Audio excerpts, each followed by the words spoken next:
La violence est une donnée permanente des relations entre les êtres humains. Machiavel disait « La force est le fait essentiel de l'histoire humaine ». Il disait cela à l'époque du début de la Renaissance. Au XXe siècle, dans le contexte de la guerre américaine en Irak en 2003, George Kagan, un néoconservateur américain, un universitaire américain, disait « Le droit, c'est l'argument du faible ».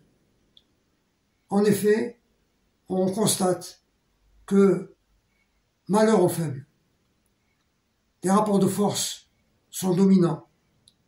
Celui qui est faible est potentiellement asservi en attendant de l'être réellement.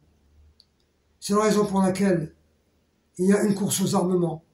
C'est la raison pour laquelle on érige des frontières, des forteresses, on se barricade, on construit des murs, au lieu de construire des ponts. Et notre siècle est un siècle de contradictions. En effet, on n'a jamais autant parlé qu'aujourd'hui de village planétaire, de mondialisation. Et dans le même temps, on se boucle chez soi, on rejette les immigrés, les migrants, au nom des différences que l'on refuse. L'autre fait peur, l'autre est une menace. On l'a très bien vu lors de la pandémie du coronavirus, lorsque l'autre pouvait donner la mort en nous contaminant. Nous devions donc de tenir à distance.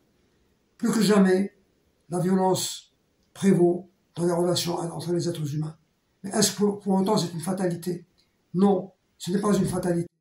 On peut construire un monde différent et non pas un homme nouveau.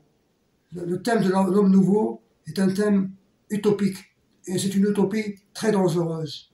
Il faut parler plutôt de faire progresser l'être humain et l'humanité vers plus de compassion, plus de solidarité, prendre conscience que les vraies menaces ne sont pas celles qui viennent du voisin